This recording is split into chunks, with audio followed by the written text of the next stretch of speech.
வணக்கம் நண்பர்களே, நான் அனூப் சோனி, கிரைம் பேட்ரோல் எபிசோடோட உங்களோட ஹோஸ்ட்.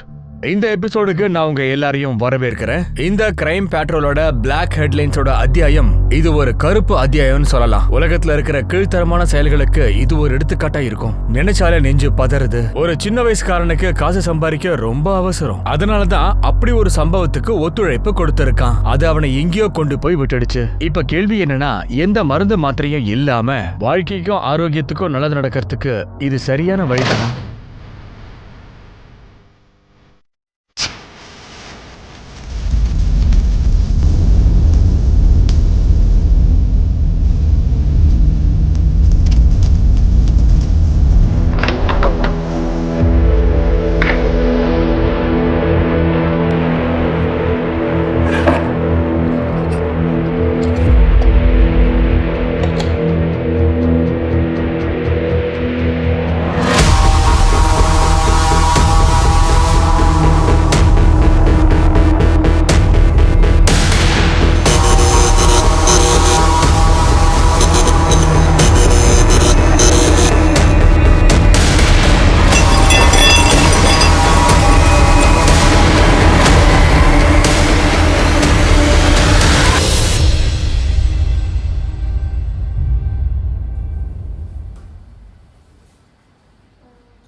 சார், ஓகே, நீங்க உள்ள போலாம். Thank you.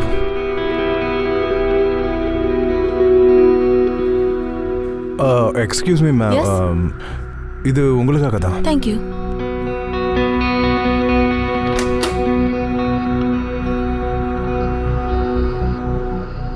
Hello sir.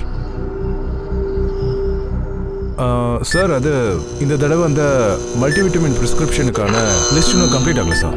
திடீர்னு ஏசிக்கு என்னாச்சுன்னு தெரியல, ஒரு மாதிரி சவுண்ட் வருது. நேற்று நல்லா இருந்தது. புதுசாக வாங்கி ஃபிக்ஸ் பண்ணிடலாம் சார், நீங்கள் ஒன்றும் டென்ஷன் ஆகாதீங்க. கம்பெனி உங்களுக்கு இதுக்கான ஸ்பெஷல் பெனிஃபிட்டை தரேன்னு சொல்லியிருக்காங்க சார். நீங்கள் எனக்கு கொஞ்சம் உதவி மட்டும் செய்யுங்க. கம்பெனி உங்களை ரொம்ப சந்தோஷமாக வச்சுருக்கோம். ஒரு நிமிஷம் இருங்க. சந்தோஷத்துக்காக கடமையாற்றும் விஷயத்துல காம்ப்ரமைஸ் ஆகிறது தப்பு. கடமையை விட்டு கொடுத்து கிடைக்கிற அந்த சந்தோஷமானது கொஞ்ச நேரம் விருந்தாளியா இருந்துட்டு போயிடும். அப்புறம் வாழ்நாள் முழுக்க நாம இதுக்காக கண்ணீர் விட வேண்டியதாயிடும். இதுக்கான தண்டனை தப்பு செய்யறவனுக்கு மட்டும் கிடைக்கிறது இல்ல, அவனை சேர்ந்தவங்களுக்கும் அக்கம் பக்கத்துக்காரங்களுக்கும் ஏன் சொந்தக்காரங்களுக்கு கூட அவனை ரொம்ப நேசிக்கிறவங்களுக்கும் அது விபரீதமா மாறிடும். திரும்ப திரும்ப ஒரே விஷயத்த சொல்ற. நான் சொல்றது நீ ஏன் கேட்க மாட்ற? எது வேணாலும் சொல்லுவியா? அதான் நான் சொல்றேன். உனக்கு இப்ப என்னதான் வேணும்? எதுக்கு இப்படி ஒரு புள்ளைய பெத்து வச்சிருக்கீங்க நீங்க? என்னால தாங்க முடியல. நீ அவளுக்கு சொல்லி புரிய வை. இந்த அளவுக்குலாம் கோவப்படக்கூடாது. நான் கோவப்படுறேனா? இப்ப சந்தோஷமா? இப்ப நான் சில்லுன்னு ஆயிட்டேன். முதல்ல உங்க பிள்ளைக்கு சொல்லி புரிய வைங்க. நான் எதை சொன்னாலும் கேட்க மாட்டாரு. சுரேஷ், டிஃபனாவது சாப்பிட்டு போப்பா. சுரேஷ், ஒரு நாள் இவளை அவன் நடு தெருல விட போறான். அப்பதான் இவளுக்கெல்லாம் தெரியும்.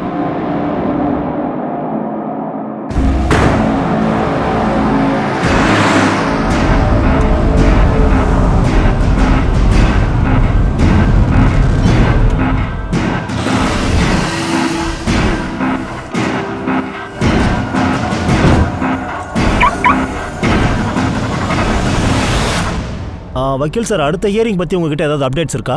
இருக்கு, இங்க பாருங்க.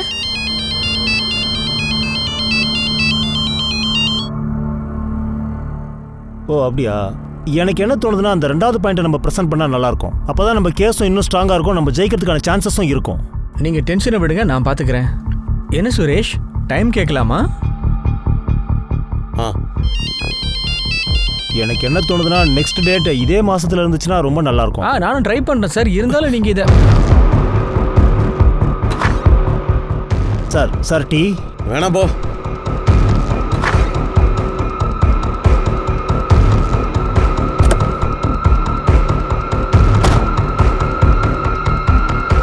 மீட்டிங்ல இருந்து பாதியிலே கிளம்பிட்டாரு. ஆமா, இங்க இருந்து போயிட்டாரு.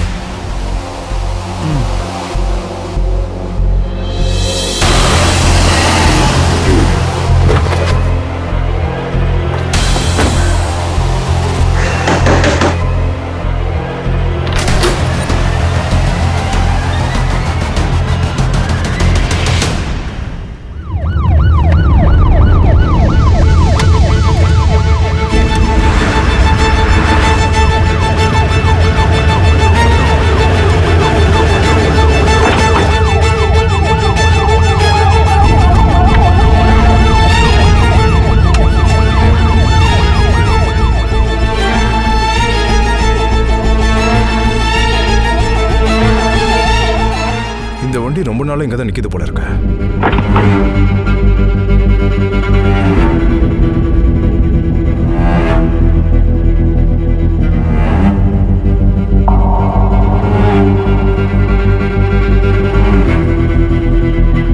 ஏதாவது கிடைச்சதா?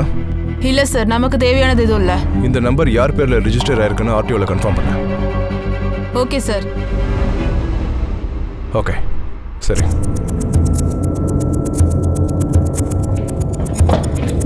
சார், காட்டு பகுதியில் நமக்கு கிடைச்ச வண்டி இருக்குல்ல, அந்த வண்டி லாயர் சுரேஷ் பேர்ல தான் இருக்கு. அவரோட ஃபோன் சுவிட்ச் ஆஃப்னு வருது சார். Any missing complaint? வண்டி திருட்டு போன மாதிரி ஏதாவது கம்ப்ளைண்ட்? இல்லை சார். அப்போ முதல்ல அதை ட்ரேஸ் பண்ணு. வக்கீல் சார் வண்டி காட்டில் என்ன பண்ணிட்டு இருக்கு?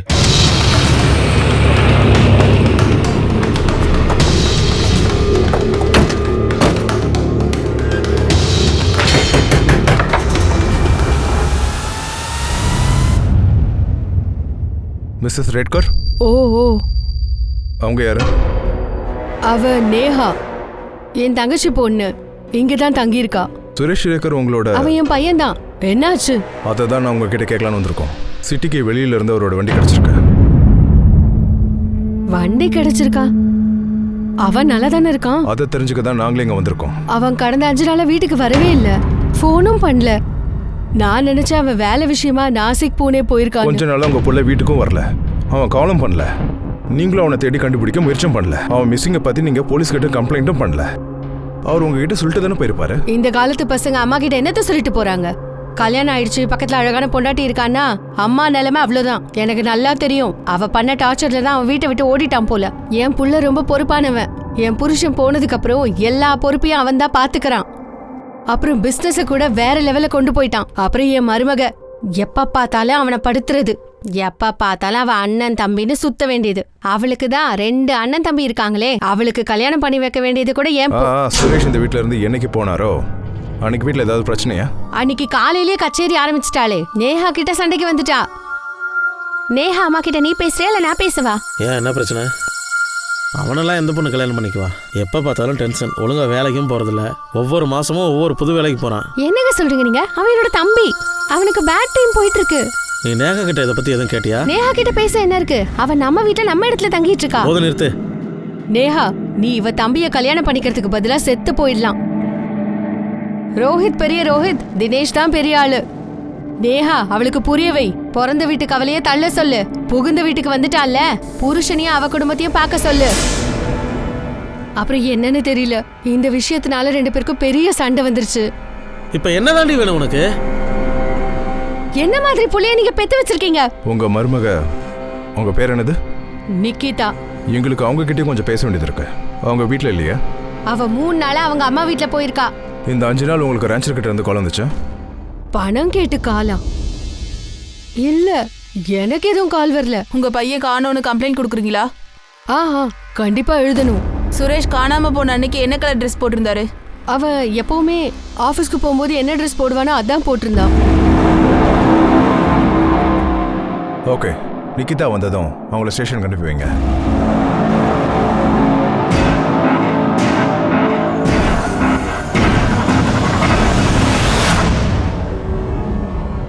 சார், இதுதான் சுரேஷ் போட்டோ.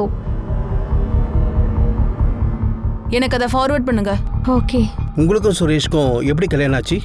அவர் உங்களை விட வயசுல ரொம்ப பெரியவராச்சே. அவர் என்ன பல தடவை அவரோட ஆபீஸ் பக்கத்துல வச்சு பார்த்திருக்காரு. அப்புறம் கல்யாணத்துக்காக ப்ரப்போஸ் பண்ணாரு. இவங்க 2 பேரும்? இவரு என்னோட அண்ணன் ரோஹித், அப்புறம் தினேஷ். உங்க மாமியார் சொன்னாங்க நீங்க புருஷன் கூட எப்பவும் சண்டை போறதுனால அவர் வீட்டை விட்டு வெளியே போயிட்டாரா? சண்டை போட்டது உண்மைதான். ஆனா வீட்டை விட்டு வெளியே போறதுக்குலாம் எதுவும் நடக்கல. அவர் வந்துருவாரு. அப்புறம் சார், எந்த வீட்டில் தான் ஹஸ்பண்ட் அண்ட் ஒய்ஃப்குள்ள சண்டை வரல? சார், சுரேஷோட கசன் சிஸ்டர் நேஹா எங்க வீட்ல எங்களோட தான் தங்கி இருக்கா. ரோஹித் அண்ணா ரொம்ப நல்லவரு. என்ன இப்ப வேலையில சின்ன சின்ன பிரச்சனைகள், டைம் இப்ப கொஞ்சம் சரியில்லை.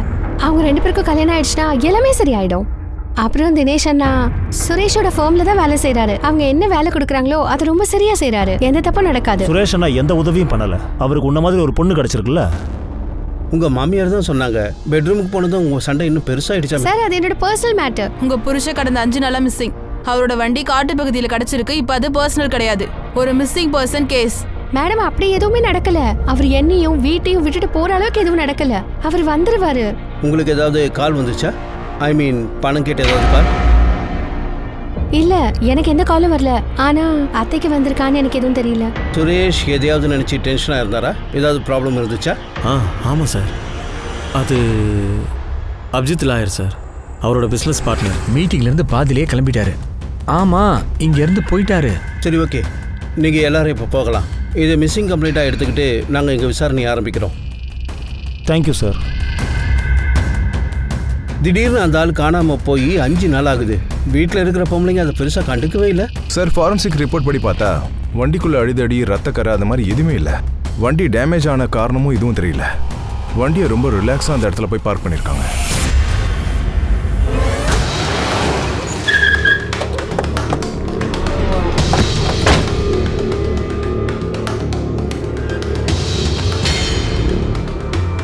அபிஜித் நாயக் சார் அந்த பக்கம் இருப்பாங்க. இப்போ 10 மினிட்ஸ் தான் டைம் இருக்கு. நெக்ஸ்ட் முறை பெர்மிஷன் வாங்கிட்டு வாங்க. என்ன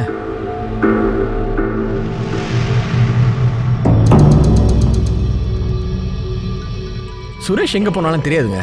நீங்கள் அவரை தேடி கண்டுபிடிக்க முயற்சி பண்ணலையா? கொஞ்ச நாளாவே அவன் பிஹேவியரே வேற மாதிரி இருக்கு சார். அவன்கிட்ட கேள்வி கேட்கறதே நிறுத்திட்டேன். எங்களுக்கு அவரோட வண்டி ஒரு காட்டு பகுதியிலிருந்து கிடச்சிருக்கு. அவரை கடந்த 5 நாளாக ஆளை காணோம். அவர் அம்மாவுக்கோ மனைவிக்கோ எந்த ஃபோனும் வரல, மெசேஜும் வரல. அவங்களும் அவரை காணோன்னு தேட முயற்சியே பண்ணல. நீங்களும் முயற்சி பண்ணாமல் இருக்கீங்க. அப்போ நீங்களும் முயற்சி பண்ணாதீங்க. யாரும் கம்ப்ளைண்ட் கொடுக்கலன்னா என்ன சார், கவலையே இல்லையே. சுரேஷோட அம்மா அவரை கண்டுபிடிங்கன்னு கம்ப்ளைண்ட் பண்ணியிருக்காங்க. நாங்கள் என்ன வேலை செய்யணும்னு நீங்கள் சொல்லாதீங்க. அப்புறம் நீங்கள் என்ன வேலை செய்யணும்னு நாங்கள் சொல்ல வேண்டியிருக்கோம்.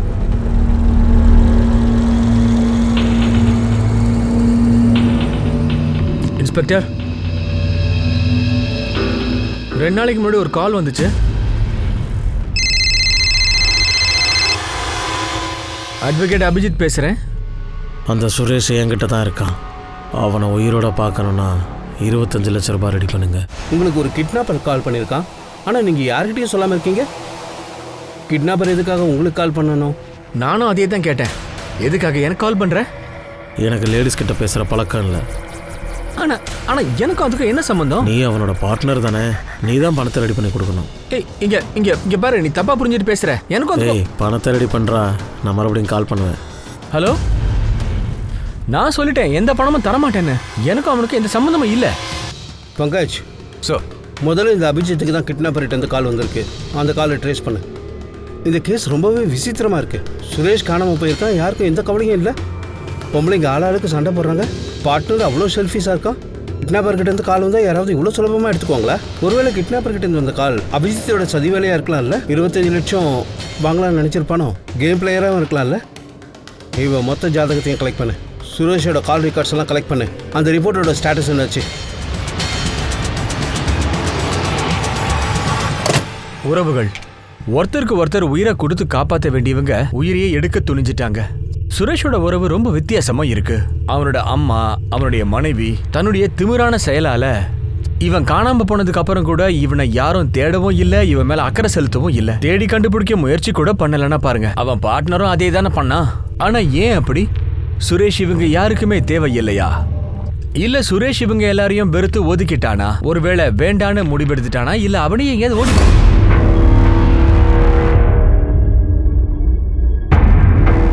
சார்,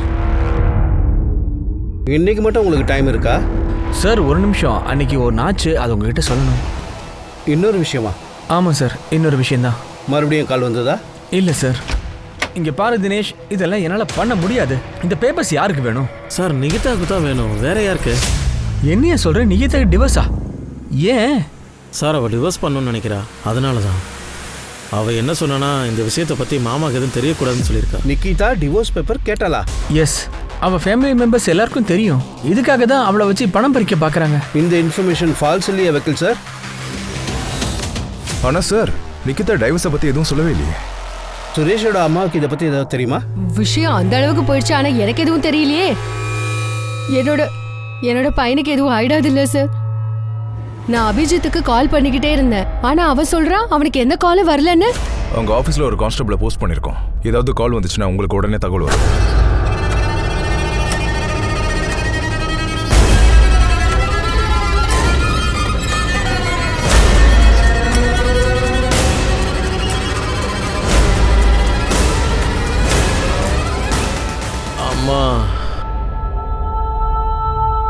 அம்மா.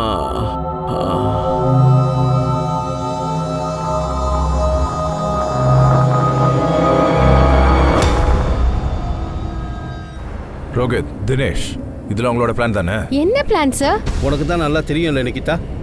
நிக்கிதா வச்சு உங்களோட தேவையை பூர்த்தி பண்ணிக்கிறீங்களா? இல்லை சார், எனக்கு வேலை போயிடுச்சு, கொஞ்சம் கஷ்டம்தான். ஸோ சுரேஷ் எனக்கு ஹெல்ப் பண்ணான், நான் வேலை தேடிட்டு இருக்கேன் சார். ஆனால் சுரேஷ் இதுக்கப்புறம் பணம் தர முடியாதுன்னு மறுத்ததும் நீ அவனை டிவோர்ஸ் பண்ணுறேன்னு மிரட்டினல்ல. ஆனா நான் டிவோர்ஸ் வாங்க விரும்பலையே. அதே மாதிரி அவன் ஒத்துக்கலைன்னதும் நீ அவனை கிட்னாப் பண்ணியிருக்க இல்லை? சார் அப்படியெல்லாம் ஒன்றும் இல்லை, நாங்கள் எதுவுமே பண்ணல சார். இந்த ஐடியா உன்னோட தானே? ஃபேமிலி குரூப்பாக சேர்ந்து விளையாடிருக்கீங்க. இது எல்லாம் உன்னுடைய தப்பு தான். ஆனால் இப்போ குறை சொல்லி என்ன பண்ணுறது? அடுத்தது என்ன பண்ணலாம்னு யோசி. சார், சுரேஷ் என்னைக்கு காணாம போனானோ அன்னைக்கு அதிக மிஸ் கால் நிக்கிதாக்கு தான் வந்திருக்கேன். சுரேஷ் வேற ஏதோ நம்பருக்கு 2 வாட்டி கால் பண்ணியிருக்காரு. அந்த நம்பரை ட்ரேஸ் பண்ணிட்டேன். அந்த நம்பர் நரேன் பாய் மகாராஜத்து. அவருக்கு ஒரு நம்பர் இருக்கு, அங்கே பிரார்த்தனையும் மெடிடேஷனும் பண்ணுவாங்க. லொக்கேஷன் எங்கே காட்டுதுன்னா சுரேஷ் இருக்க ஏரியாவில் தான் காட்டுது. சார் இது பாருங்க சார், சோஷியல் மீடியாவில் கிடைச்சது. முதல்ல அவனை வர சொல்லு. சொல்லிட்டேன், இன்னைக்கு அவுட் ஆஃப் டவுனா, நாளைக்கு வந்துடுவான். என்ன நினச்சிட்டு இருக்கான் அவன்? சுரேஷோட அம்மா லதாவுக்கு எதுவுமே தெரியலங்கிறாங்க. திரும்ப திரும்ப சுரேஷ் மனைவி நிக்கிதாவை தான் குறை சொல்கிறாங்க. நிக்கிதாவை பற்றி இன்னும் நிறைய விஷயங்கள் நம்ம தெரிஞ்சுக்க வேண்டியிருக்கு. அப்புறம் அந்த அபிஜித், அவன் ஆரம்பத்துலேருந்து வில்லங்கமான ஆளாக தான் தெரியுறான். பங்காஜ், நீ இந்த மாப்பா பற்றி விசாரி. தீபா, நீ நானும் போய் நிக்கிதா கிட்ட பேசி பார்க்கலாம். நேஹா, இது வரைக்கும் எல்லாம் சேர்த்து எவ்வளவு வந்திருக்கும்? மொத்தமாக எல்லாமே ஒரு 8-9 லட்சம் இருக்கும்.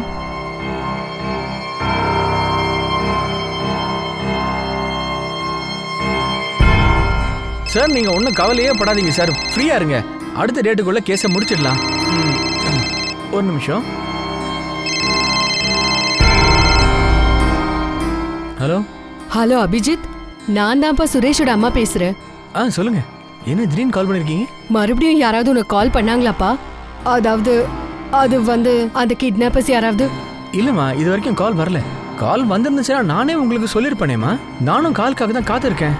நான் இப்போ இங்க ஒரு மீட்டிங்ல இருக்கேன். திரும்ப அபிஜித், நான் உங்ககிட்ட இன்னொரு விஷயம் சொல்லணும். அது வந்து பணத்தை ரெடி பண்ண சொல்லியிருந்தேன்ல, அது ரெடி ஆயிடுச்சா?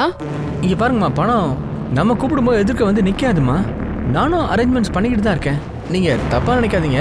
சுரேஷ் பார்ட்னர்ன்ற பேர்ல ஆஃபீஸ்ல சும்மா தான் உட்காந்துட்டு இருந்தான். மீட்டிங்ஸ், கோர்ட் கேஸ் எல்லாத்தையுமே நான் தான் பார்த்துட்டு இருந்தேன். பிசினஸ்ல பணம் கம்மியா தான் வந்துட்டு இருக்கு. முடிஞ்ச அளவுக்கு நான் கொடுக்குறேன். நீங்க என்ன மட்டும் நம்ப வேண்டானே. ஆனா பாருப்பா, அது அந்த ஃபோம் சுரேஷோட தானப்பா? ஆமாமா, எல்லாம் உங்களுது தான். ஆனா அக்கௌண்ட்ல பணம் இருக்கணுமேம்மா. நான் பாக்குறேன். இப்ப மீட்டிங்ல இருக்கேன், அப்புறமா கூப்பிடுறேன். இங்க பாரு அபிஜித், நீ இப்படி. ஹலோ.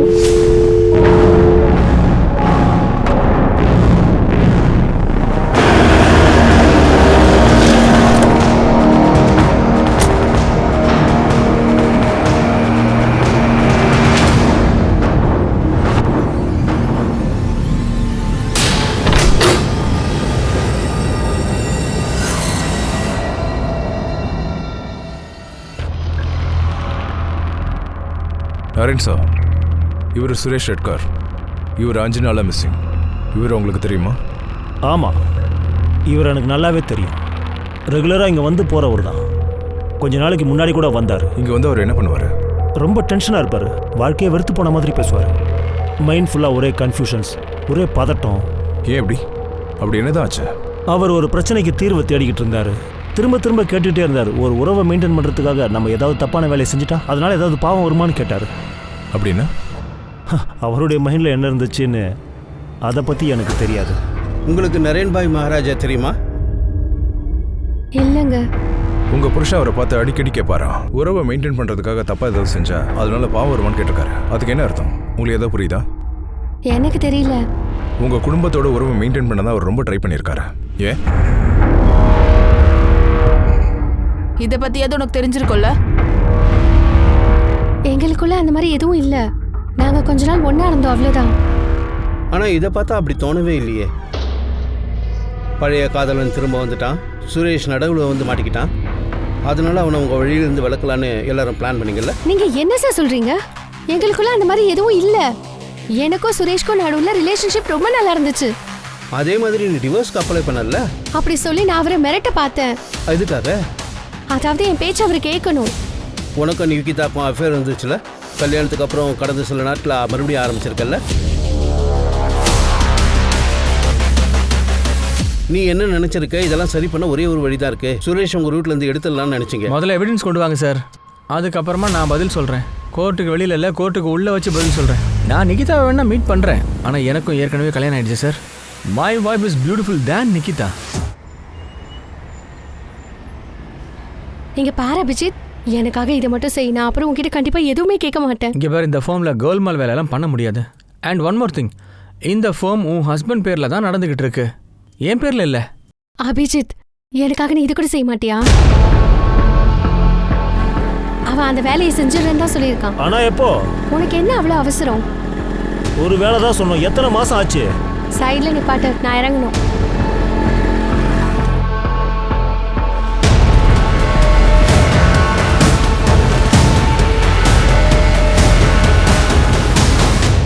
இங்கே பாருங்க, கிட்னாப்பர்ஸ் கால் பண்ணால் நானே உங்களுக்கு சொல்லுவேன்.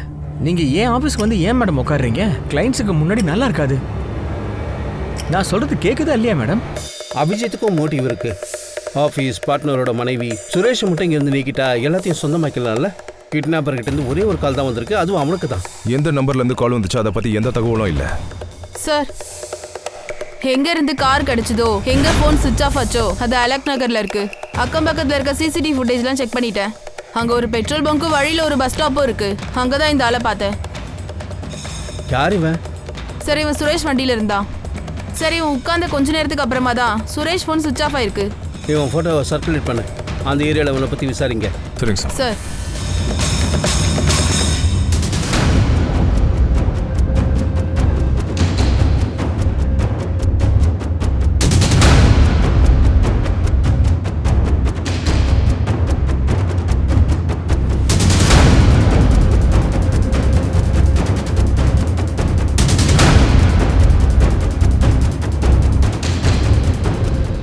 போலீஸ் அந்த தேர்ட் பர்சனை கண்டுபிடிக்க எவ்வளவோ முயற்சிகள் எடுத்தாங்க. ஆனா அப்ப வரைக்கும் போலீஸுக்கு என்ன சந்தேகம் இருந்துச்சுன்னா, விக்டிம்க்கு எதிராக எந்த ஒரு எவிடன்ஸும் இல்லாம இருக்கிறது. காவல்துறையும் அடையாளம்லாம் ஒன்றும் தெரியலன்னு சொல்லிட்டாங்க. ஒருவேளை தெரிஞ்சிருந்தும் தெரியலன்னு சொல்லி மழுப்பிட்டாங்களா? காவல்துறைக்கு எந்த வழியும் தெரியல. காத்திருப்புக்கு அப்புறமா காவல்துறைக்கு ஒரு க்ளூ மட்டும் கிடைச்சது. அது இந்த கேஸை திடீர்னு தலைகீழா புரட்டி போட்டுடுச்சு. வீட்டில் சண்டை போட்டுட்டு வெளியில போன சுரேஷ் ரொம்ப நாளா காணவே காணும். யாருக்குமே எந்த தகவலும் தெரியல. சுரேஷ் எங்க போனானே தெரியல. ஒருவேளை மாயமா மறைஞ்சிட்டானா? இந்த ஆளை பார்த்துருக்கீங்களா? இது உங்களுக்காக தான். தேங்க்யூ. கம்பெனி உங்களை சந்தோஷமா வச்சிருக்கோம். இவரு மெடிக்கல் ரெப்ரசன்டேட்டிவ் ஆச்சே, இங்க அடிக்கடி வருவாரு. மெடிக்கல் ரேப்பா? ஆமாம் சார், அவன் பேர் யஷ். அவன் ஒர்க்கிங் பண்ணுற ஏரியா அது, அதனால தான் அங்கே பார்த்துருக்காங்க.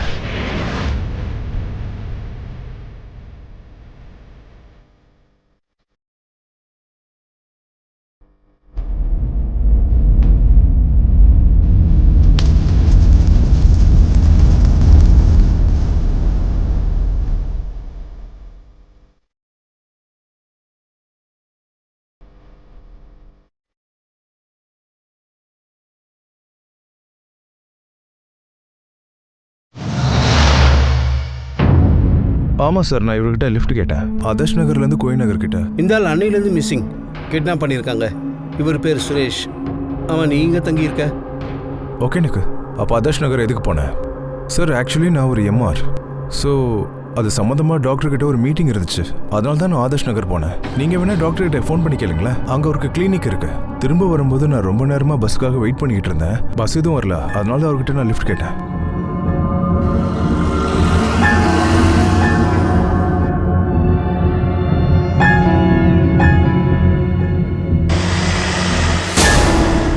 டொக்கை நகர் வந்ததும் நான் வண்டியை விட்டே இறங்கிட்டேன் சார். வண்டியில் போகும்போது ஏதாவது பேசினாரா? வேறு ஏதாவது நோட்டீஸ் பண்ணீங்களா? சுரேஷ் கிட்ட ஏதாவது பேசினியா? அந்த ஆள் எங்கேயாவது போகிறேன்னு சொன்னாரா? சார், நான் அவர்கிட்ட எதுவுமே பேசல. ஃபுல் டைம் அவர் அமைதியாகவே இருந்தார்.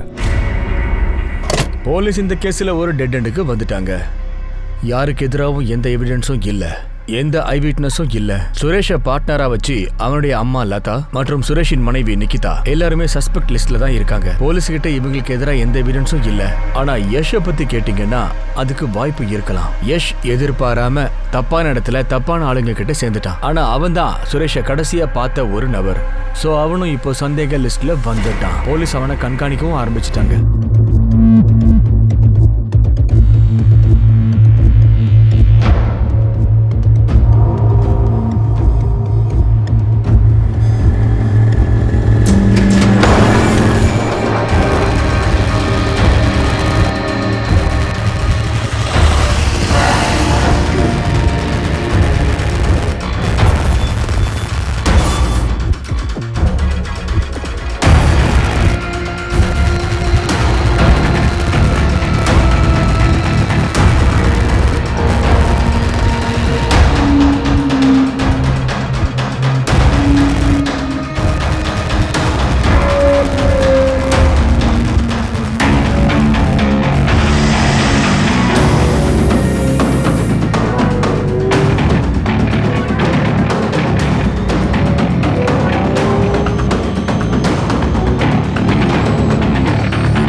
டாக்டர் கவுங்கர் எங்க இருக்காரு? என்னாச்சு சார்? இது ப்ராப்ளமா? ஹோட்டல் அபர்ணா எக்ஸிக்யூட்டிவ் பத்தி உங்ககிட்ட கொஞ்சம் விசாரிக்கணும். சார் அது எல்லாத்தையும் துர்கேஷ் தான் அரேஞ்ச் பண்ணான். நான் சார் அதான் ஃபர்ஸ்ட் டைம். எனக்கு ஃபேமிலி இருக்குது, ரெப்புடேஷன் இருக்குது. சார் இந்த விஷயம் வெளியில் மட்டும் தெரிஞ்சிடுச்சுன்னா வாழ்க்கை நாசமாயிடும். Please sir. யஷ் நம்ம நினச்ச மாதிரி சாதாரண ஆள் இல்லை. மெடிசன் விற்கிறதுக்காக டாக்டருக்கு நிறைய ட்ரீட் கொடுத்துருக்கான். பொண்ணுங்களே சப்ளை பண்ணியிருக்கான். இந்த தடவை கம்பெனி உங்களுக்காக மட்டும் சில விஷயங்களை ஸ்பெஷலாக செய்ய போகுது. ஜஸ்ட் எனக்கு ஒரு ஹெல்ப் பண்ணுங்க, கம்பெனி உங்களை சந்தோஷமா வச்சுக்கும். அதுக்கு பதிலாக அந்த டாக்டர் அந்த மெடிக்கல் கம்பெனியோட மெடிசனை ப்ரிஸ்கிரைப் பண்ணியிருக்காரு. அவன் இப்படி பண்ணிட்டா யஷ் ஒரு ஸ்டார் பெர்ஃபார்மர் ஆயிருக்கான். ஹோட்டலில் ரூமையும் புக் பண்ணியிருக்கான், அதுவும் பெர்மனண்டா. ஆனால் இந்த விஷயத்துக்கும் சுரேஷோட கிட்னாப்பிங்க்கும் என்ன சம்மந்தம்? பங்காஜ், ஹோட்டலில் சிசிடிவி ஃபுட்டேஜ் செக் பண்ணு. 2-3 நாட்களுக்கு பண்ணாத, 2-3 மாதத்துக்கு பண்ணு. அந்த விஜேஷ் பர்மனெண்ட்டாக ரூம் புக் பண்ணியே வச்சுருந்தால அதையும் செக் பண்ணு. அந்த சுரேஷ் வில்லங்கமான ஆளாக இருப்பான்.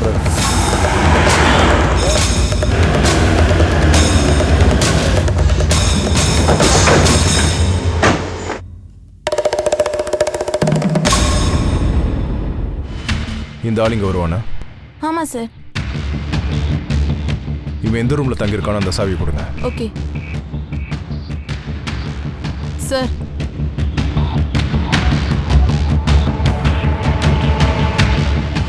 இந்த கேமரா வேலை செய்தா? ஆமாம் சார். அதோட ஃபுட்டேஜ் எங்களுக்கு வேணும்.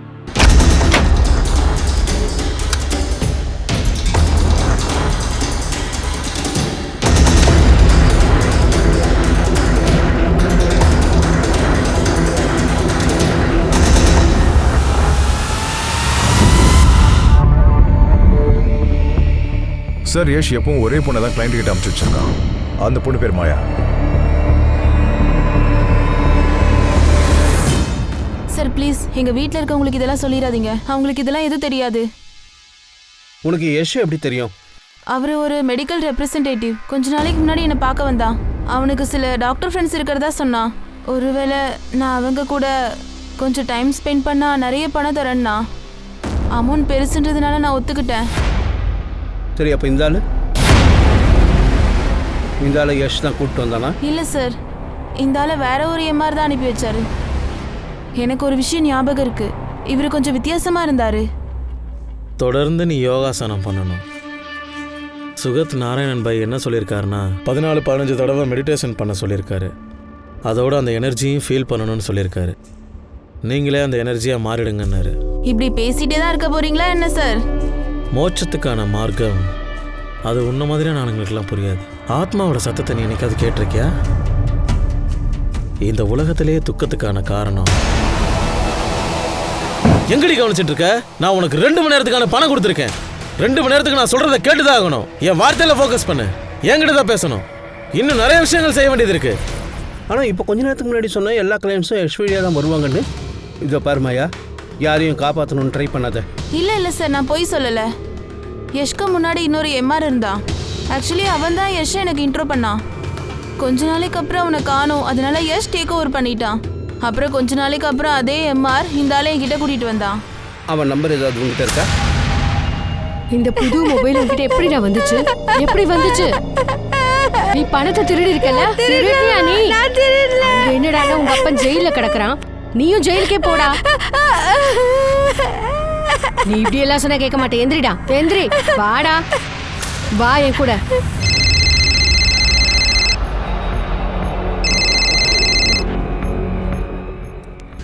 போடா, போ. சொல்லு, சொல்லு. இருமா அவனை போட்டு அடிக்காதீங்க சார். இந்த மொபைல் இவங்கிட்ட கேளுங்க சார், இது எங்கேருந்து வந்துச்சுன்னு. எவ்வளவு திமிரு இருந்தா இந்த மாதிரி ஒரு காரியத்தை பண்ணிருப்பான். கஷ்டப்பட்டு வளர்த்து ஆளாக்குனா இவன் அவங்க அப்பன மாதிரியே திருட்டு பயலா இருப்பான். இங்க பாரா கண்ணா, உன்னுடைய பேர் என்னப்பா? ஆயுஷ். சரி, ஒரு விஷயம் சொல்லுப்பா. இந்த மொபைலை நீ எங்க இருந்து எடுத்துட்டு வந்த? யாருக்கிட்டயாவது திருடினியா? சார், நான் திருடவே இல்ல, உண்மைதான் சொல்றேன். இது என்னோட சொந்த காசுல வாங்கினது. சரி, இப்போ உங்ககிட்ட எங்க இருந்து அவ்வளவு பணம் வந்துச்சு? சார், ஒரு ஆள் இருக்கான். அவன் என்ன நிறைய பெட்ரோல் வாங்கிட்டு வர சொல்லுவான். அதுக்கு பதிலா அவன் எனக்கு நிறைய பணம் கொடுப்பான். 2 லிட்டர் பெட்ரோலுக்கு 1000 ரூபாய் கொடுப்பான். ஒவ்வொரு தடவையும் அந்த பெட்ரோலை ஊத்தி ஒரு பொருளை கொளுத்திடுவான். நம்ம காலனிக்கு பக்கத்துல ஒரு காட்டு பகுதி இருக்குல்ல, அங்கதான் வச்சு கொளுத்துவான். கடந்த 2 வாரமா அவன் எனக்கு நிறைய பணம் கொடுத்துருக்கான். அந்த பணத்தை வச்சுதான் நான் இந்த மொபைல் வாங்கினேன். அந்த இடத்த நீ காட்ட முடியுமா?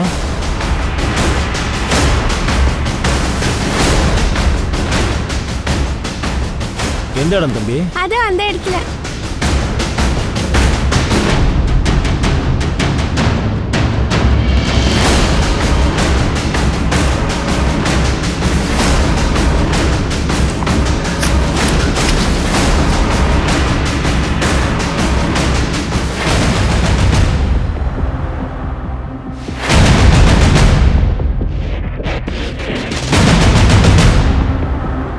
கைக்வாட், ஃபோரன்சிக் டீமுக்கு கால் பண்ணு. அபிஜித், அபிஜித், உனக்கு நான் எத்தனை தடவை கால் பண்றது, எத்தனை மெசேஜ் பண்றது, ரிப்ளை பண்ண மாட்டேங்கிற. நீ சொல்றதெல்லாம் நடக்காது. என்ன இதுல மாட்டியோட பாக்காத ப்ளீஸ்.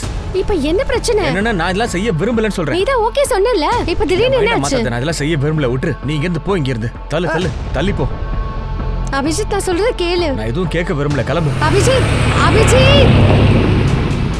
அந்த ஆள் பார்க்க எப்படி இருப்பான் தம்பி? அதை கொஞ்சம் சொல்ல முடியுமா? அவனை எத்தனை தடவை பார்த்துருக்க? 10-12 தடவை. ஆயுஷ், அவனை டிராயிங் போடுறதுக்கு நீ கொஞ்சம் ஹெல்ப் பண்ணியே ஆகணும்.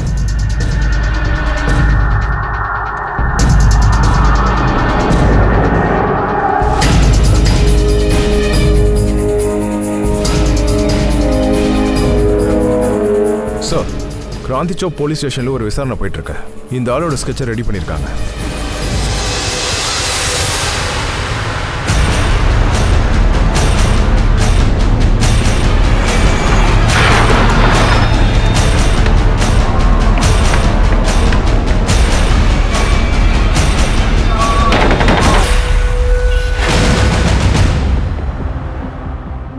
சார், உங்களுக்கு மட்டும் ஸ்பெஷல் பெனிஃபிட்ஸ் கிடைக்கும். நீங்க எனக்கு ஹெல்ப் பண்ண மட்டும் போதும், கம்பெனி உங்களை ரொம்ப சந்தோஷமா வச்சுக்கும். சார், ஆக்சுவலி நான் ஒரு எம்ஆர். சார், எங்க சார் என்ன கூட்டிட்டு போறீங்க? சொல்லுங்க சார். அந்த பையன் கிட்ட இருந்து பெட்ரோல் வாங்கினல, உன்னை பத்தின எல்லா ரகசியத்தையும் அவன் உடைச்சிட்டான். மத்த எல்லாத்தையும் நான் ஸ்டேஷன் வந்து சொல்றேன். வாடா. சார் சார், நான் சொல்றது கேளுங்க please sir. Sir sir sir sir sir sir நான் சொல்றேன் சார். என் சித்தப்பா கிட்ட ஒரு லேண்ட் இருக்கு. என் கசின் பிரதர் யூரோப்ல இருக்கான். அப்புறம் அவன் தங்கச்சி டெல்லியில ஒர்க் பண்ணிட்டு இருக்கான். அந்த நிலத்தை மட்டும் வித்துட்டா நான் லைஃப்ல செட்டில் ஆயிடுவேன். ஆனா அந்த வக்கீல் தான் ஒத்துக்க மாட்டேங்கிறான். ஏன்னா அந்த டாக்குமெண்ட்ஸ் எல்லா பேரையும் மாத்திட்டு என் பேரை மட்டும் வைக்கிறதுக்கு நிறைய பணம் கேட்கிறாரு. உன்னோட இந்த வேலையை நான் முடிச்சு காட்டுறேன். ஆனா எனக்கு 10% வேணும், கமிஷனா. Okay done.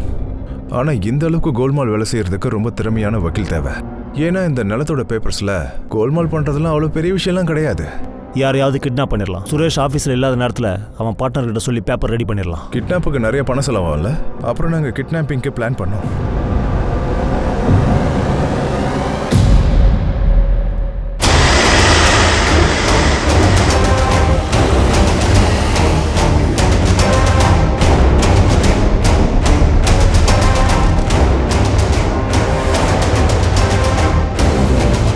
சுரேஷ், சுரேஷ்,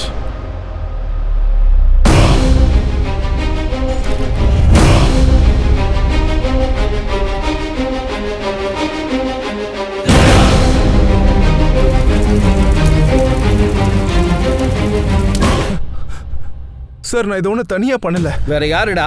எல்லா பிளானும் அவனோடது.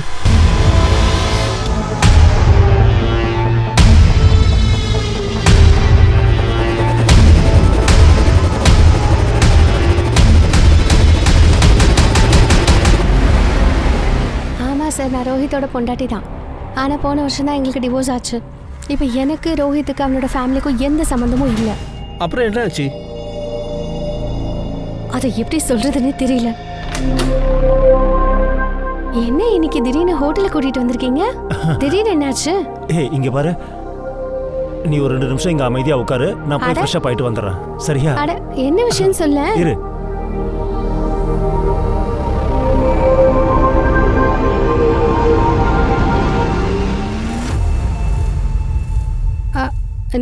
நீங்க யாரு? அட எதுக்கு சும்மா வெக்கப்படுறீங்க? இங்க பாரு, என்கிட்ட வராத. அட எதுக்கு சும்மா டென்ஷன் ஆயிட்டு? என்னடா விளையாடுற? ரோஹித், ரோஹித், ரோஹித், ரோஹித். ஏய் ரோஹித், இவன் நீ அவகிட்ட சொல்லலையா? என் டைம் ஏன் இப்படி வேஸ்ட் பண்ற? எனக்கு ஒரு 2 நிமிஷம் டைம் கொடுங்க, நான் உங்ககிட்ட சொல்லி புரிய வைக்கிறேன். ரோஹித் பாரு, நான் சொல்றத கொஞ்சம் கேளு ஷில்பா. அவர் ஒரு பெரிய டாக்டர், நம்ம கேட்கறதெல்லாம் செய்வார். நீ கொஞ்ச நேரம் இவர் கூட அட்ஜஸ்ட் பண்ணா மட்டும் போதும்.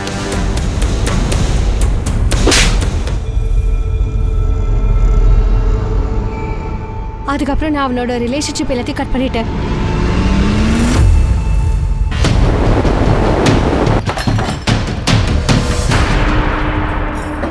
சார் வாடா. அட, எங்க சார் எங்க அண்ணன் அண்ணன் கூட்டிட்டு எதுக்கு எடுத்துட்டு போறீங்க? போறீங்க sir? Sir sir sir sir நான் சொல்லிடுறேன் சார். நானும் ரோஹித்தும் ஒரே கம்பெனியில் தான் மெடிக்கல் ரெப்பாக இருந்தோம். ஒரு டார்கெட் அச்சீவ் பண்ண போனால் இன்னொரு டார்கெட் கைவிட்டு போகுது. இவங்களோட நாடகம் ஒரு முடிவுக்கே வர மாட்டேங்குது. உண்மையை தான் சொல்கிறேன், இந்த டென்ஷனில் வாழவே முடியல. ஜாப்னாலே டென்ஷன் தான்டா. ஜாப் இல்லைனாலும் டென்ஷன் தான். என்கிட்ட சுத்தமாக பணமே இல்லை. நிக்கிதாவுடைய மாமியார் வீட்டிலேருந்து பணம் வருதுல்ல, அதை வச்சு தான் மாத செலவே ஓட்டிக்கிட்டு இருக்கேன். ஆனால் சுரேஷும் அவங்க அம்மாவும் ரொம்ப திமிர் பிடிச்சி ஆடுறாங்க. எல்லாத்துக்கும் மேலே டிவோர்ஸ் பண்ணுற என் மனைவிக்கும் நான் பணம் கொடுக்க வேண்டியது இருக்குது. நான் எப்படி வாழ போகிறேனே தெரியல. பணம் நிறைய தேவைப்படுது. பணத்தை எப்படி ரெடி பண்ணுறது? உன் பொண்டாட்டி உங்கள்கிட்ட டிவோர்ஸ் கேட்டிருக்கால?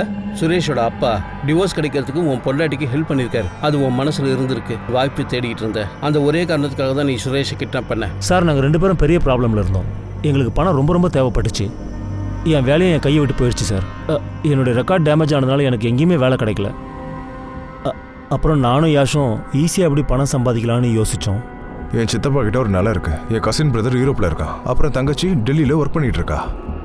அப்போது இந்த நிலத்தை மட்டும் வித்துட்டா நான் லைஃப்லேயே செட்டில் ஆகிடுவேன். ஆனால் இந்த வக்கீல் ஒத்துக்க மாட்டேங்கிறான். ஏன்? இந்த டாக்குமெண்ட்ஸை எல்லார் பேரையும் மாற்றிட்டு என்னோட பேரை மட்டும் போடுறதுக்கு நிறைய பணம் கேட்குறான். என்கிட்ட அவ்வளோ பணமும் இல்லை. உன்னுடைய இந்த வேலையை நான் முடிச்சு தரேன். ஆனால் எனக்கு 10% வேணும். கமிஷன் தானே? Okay done. ஆனால் இந்த மாதிரி தில்லாலங்கடி வேலை செய்கிறதுக்கு ஒரு திறமையான வக்கீல் தேவை. ஏன்னா இந்த நிலத்தோட பேப்பர்ஸில் விவரமான வக்கீலுக்கு கோல்மால் பண்ணுறதுலாம் ஈஸி. நான் சீக்கிரமாக ஏதாவது பண்ணுறேன்டா. இந்த டாக்குமெண்ட்ஸ் மட்டும் ரெடியானால் போதும். இந்த வேலை மட்டும் முடிஞ்சிச்சுன்னு வச்சுக்கோங்க, வாழ்நாள் முழுக்க நம்ம வேலையே செய்ய தேவையில்லடா. சார், எனக்கு ரொம்ப நல்லா தெரியும் சுரேஷ் ஒரு நல்ல வக்கீல்னு. அவர் கண்டிப்பாக எனக்கு ஹெல்ப் பண்ணுவார்னு நினச்சேன். ரோஹித், இது ஃப்ராடு. நான் எப்போவும் இது மாதிரி வேலையெல்லாம் செய்யறதில்ல. அட, மற்றவங்க ப்ராப்பர்ட்டியை கொள்ளடிக்க பார்க்குறல்ல, இப்படி செய்ய உனக்கு வெக்கமா இல்லை? நீ இப்படி செய்யறத நிகிதா கிட்ட நான் சொன்னேன்னா அவன் உன்னை பற்றி என்ன நினைப்பா? அப்படி இல்லை சுரேஷ். ஹலோ ஹலோ, பேப்பர்ஸை ரெடி பண்ண எப்படியாவது சுரேஷை ஒத்துக்க வை. அண்ணனுக்காக நீ இதை கூட செய்ய மாட்டியா? சரி, ஓகே, நான் ஒரு தடவை பேசி பார்க்குறேன். நான் உங்ககிட்ட 1000 தடவைக்கு மேலே சொல்லிட்டேன், இதெல்லாம் ஃப்ராடு. உன் அண்ணனுக்கு பேராசை கண்ணை மறைக்குது. ஆனா அவனுக்காக நீங்க இது கூட செய்ய மாட்டீங்களா? இதனால உங்களுக்கு என்ன நஷ்டம்? அவனுக்கு ஒரு நல்லது நடக்கும்ல. இங்க பாரு, உனக்கு உங்க அண்ணனுக்கு பைத்தியம் முத்தி போச்சுடி. அறிவில்லாத ஜென்மங்கள். நல்லா கேட்டுக்கோ, எக்காரணத்தை கொண்டு இந்த வேலையை நான் செய்ய மாட்டேன். ஓகே, எனக்காக நீங்க இந்த வேலையை கூட செய்ய மாட்டீங்கன்னா ஒரு வேலை பண்ணுங்க, எனக்கு டிவோர்ஸ் கொடுத்துருங்க. பேசாமல் அவனை கிட்னாப் பண்ணிடலாம்டா. சுரேஷ் ஆஃபீஸில் இல்லாத போது அவன் பார்ட்னர்கிட்ட சொல்லி பேப்பரை ரெடி பண்ணிடலாம். கிட்னாப்பிங் பண்ணால் அதுக்கும் கொஞ்சம் பணம் தேவையில்ல? அப்போ எப்படி அதை பண்ணுறது? நாங்கள் கிட்னாப் பண்ணுறதுக்காக நிறைய பிளான் பண்ணோம். அதுக்கப்புறம்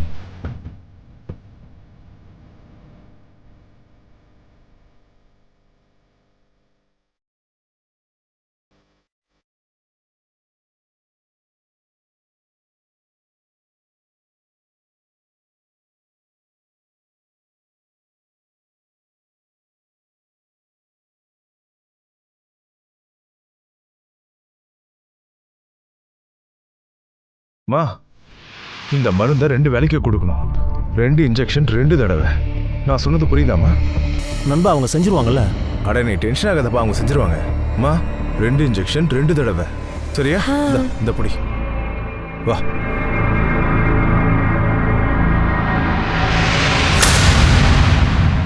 நிக்கிதா, சுரேஷ் இப்போ இல்லாதனால நீ அபிஜித் கிட்ட பேசு.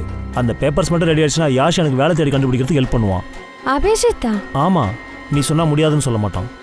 ஆனா நான் அண்ணனுக்காக நீ இது கூட செய்ய மாட்டியா நிக்கிதா? இல்லைன்னா நான் செத்தே போயிடுவேன். நிகிதா, நீ சொல்றது என்னால பண்ண முடியாது. ப்ளீஸ் அபிஜித். இந்த படத்தால எனக்கு என்ன லாபம்? விஷயம் சுரேஷுக்கு தெரிஞ்ச பெரிய பிரச்சனை ஆயிடும். உனக்கே தெரியும், அவன் என் சீனியர் பார்ட்னர். இப்பதான் அவன் இல்லல்ல. ஆனா வந்துருவானே. ரேன்சம் எங்களுக்கு கிடைக்கணும் ரொம்ப எதிர்பார்த்தோம். ஆனா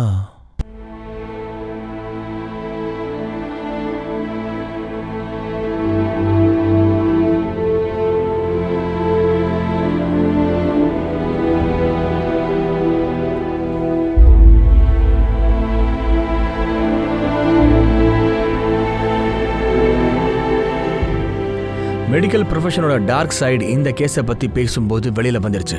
மெடிக்கல் ரெப்ரசன்டேட்டிவ்ஸ், அதாவது MR, இவங்கல இருந்து டாக்டர்ஸ் வரைக்கும் எல்லாருக்குமே பங்கு இருக்கு. ரோஹித் தான் தங்கச்சியோட சேர்ந்து கண்மூடித்தனமான நம்பிக்கையில இருந்தான். அதே மாதிரி யஷ், அப்புறமா அந்த டாக்டர் கூட அவங்களையே நம்பிக்கிட்டு வந்த பேஷண்ட்ஸை கூட ஏமாத்திருக்காங்க.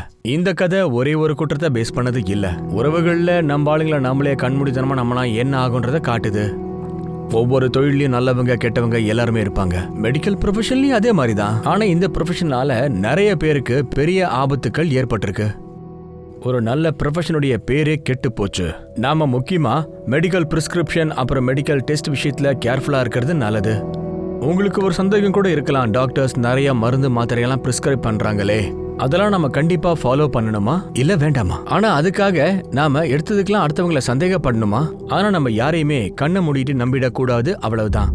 நாம அலர்ட்டா ஜாக்கிரதையா இருந்தோம்னா இந்த மெடிக்கல் ஃபீல்டு மாதிரி நல்ல ஃபீல்டு இல்லைன்னு தீமைகளையும் மொத்தமா களையெடுக்க முடியும். நானும் சோனி இப்போ உங்ககிட்ட இருந்து விடை பெற்றுக் கொள்கிறேன். அடுத்த எபிசோட்ல மறுபடியும் உங்களை சந்திக்கிறேன். இன்னொரு புது எபிசோட்ல நாம மீட் பண்ணலாம். அண்ட் ஞாபகம் இருக்கட்டும், குற்றத்துக்கும் நமக்கும் இருக்கிற இடைவெளி ஒரு நூலடி தான். நாம பாதுகாப்பா இருக்கிறது நல்லது. ஜாக்கிரதையா இருங்க, பாதுகாப்பா இருங்க. ஜெய் ஹிந்த்.